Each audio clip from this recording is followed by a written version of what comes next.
Good morning and welcome to the World First Weekly Report for today, the 16th of June.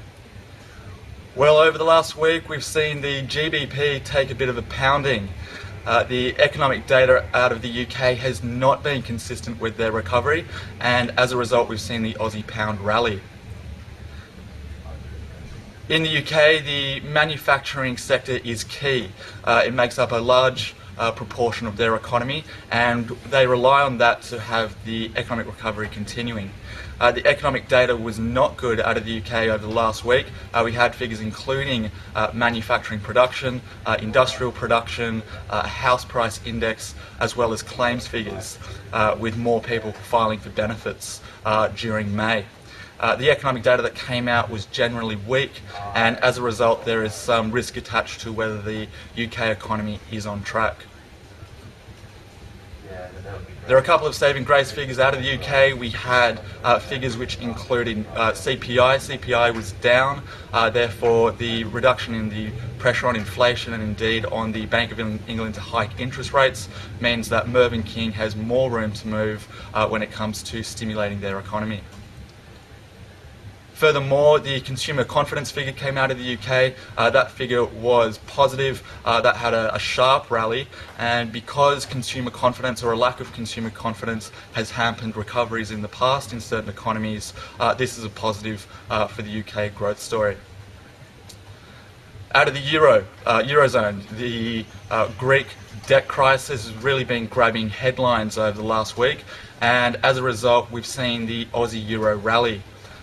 The concerns regarding inflation and GDP growth out of their stronger economies took a bit of a backseat over the last week, as concerns regarding the next bailout and a possible restructuring of their debts started to play a large impact on Greek debt yields and indeed on the euro.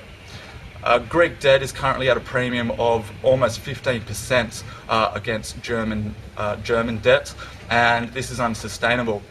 Furthermore, the Greek Prime Minister, Papandreou, he's losing cabinet ministers who are defecting off the back of planned austerity measures, and with the IMF not happy with the austerity measures or the plan to get Greece back on track, not happy with the plans to get Greece back on track, we've seen a lot of risk surrounding a possible default.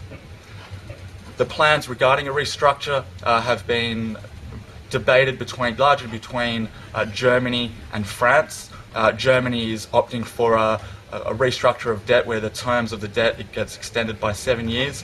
However, because this is considered a default by ratings agencies, France hasn't been France is not for that plan, as the flow-on effects would be substantial.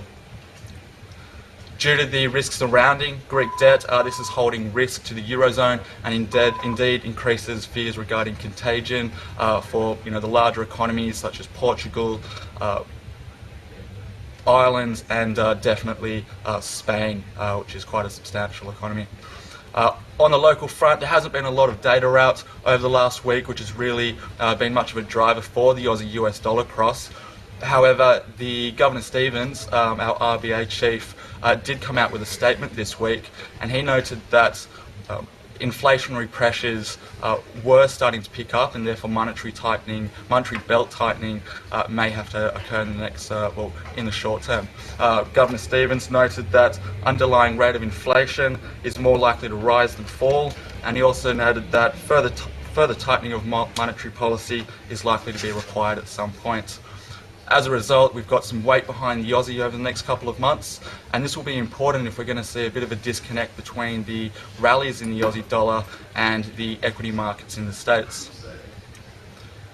Look out for continuing good data out of Australia. If you'd like an update on the market or if you'd like to book a trade, don't hesitate to get in touch. Enjoy your day.